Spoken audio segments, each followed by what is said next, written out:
1 Samuel, chapitre 19.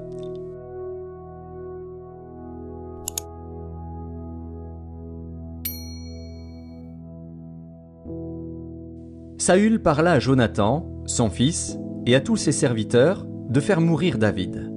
Mais Jonathan, fils de Saül, qui avait une grande affection pour David, l'en informa et lui dit « Saül, mon père, cherche à te faire mourir. Sois donc sur tes gardes demain matin, reste dans un lieu retiré et cache-toi. Je sortirai et je me tiendrai à côté de mon père dans le champ où tu seras. Je parlerai de toi à mon père, je verrai ce qu'il dira, et je te le rapporterai. » Jonathan parla favorablement de David à Saül, son père. « Que le roi, dit-il, ne commette pas un péché à l'égard de son serviteur David, car il n'en a point commis envers toi.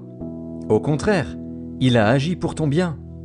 Il a exposé sa vie, il a tué le Philistin, et l'Éternel a opéré une grande délivrance pour tout Israël. Tu l'as vu, et tu t'en es réjoui. Pourquoi pécherais-tu contre le sang innocent, et ferais-tu sans raison mourir David ?»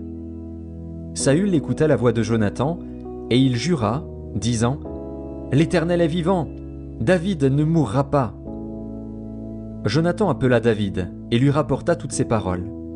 Puis il l'amena auprès de Saül, en présence de qui David fut comme auparavant. La guerre continuait. David marcha contre les Philistins, et se battit avec eux. Il leur fit éprouver une grande défaite, et ils s'enfuirent devant lui. Alors le mauvais esprit de l'Éternel fut sur Saül, qui était assis dans sa maison, sa lance à la main. David jouait, et Saül voulut le frapper avec sa lance contre la paroi. Mais David se détourna de lui, et Saül frappa de sa lance la paroi. David prit la fuite et s'échappa pendant la nuit. Saül envoya des gens vers la maison de David, pour le garder et le faire mourir au matin.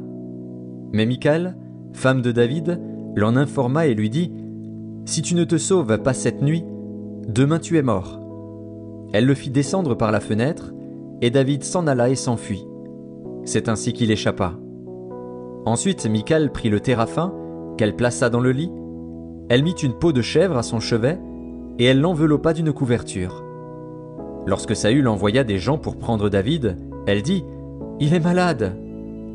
Saül les renvoya pour qu'ils le vissent, et il dit « Apportez-le-moi dans son lit, afin que je le fasse mourir. » Ces gens revinrent, et voici, le téraphin était dans le lit, et une peau de chèvre à son chevet.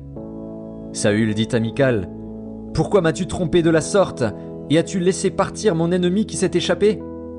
Michal répondit à Saül « Il m'a dit « Laisse-moi aller, ou je te tue. » C'est ainsi que David prit la fuite et qu'il échappa. Il se rendit auprès de Samuel à Rama, et lui raconta tout ce que Saül lui avait fait. Puis il alla avec Samuel demeurer à Najoth. On le rapporta à Saül en disant « Voici, David est à Najoth, près de Rama. » Saül envoya des gens pour prendre David. Ils virent une assemblée de prophètes qui prophétisaient, ayant Samuel à leur tête. L'Esprit de Dieu saisit les envoyés de Saül, et ils se mirent aussi à prophétiser eux-mêmes. On en fit rapport à Saül, qui envoya d'autres gens, et eux aussi prophétisèrent. Il en envoya encore pour la 3e fois, et ils prophétisèrent également. Alors Saül alla lui-même à Rama. Arrivé à la grande citerne qui est à Sécou, il demanda « Où sont Samuel et David ?» On lui répondit « Ils sont à Najoth, près de Rama. » Et il se dirigea vers Najoth, près de Rama. L'Esprit de Dieu fut aussi sur lui. Et Saül continua son chemin en prophétisant jusqu'à son arrivée à Najoth, près de Rama. Il ôta ses vêtements et il prophétisa aussi devant Samuel. Et il se jeta nu par terre tout ce jour-là et toute la nuit. C'est pourquoi l'on dit « Saül est-il aussi parmi les prophètes ?»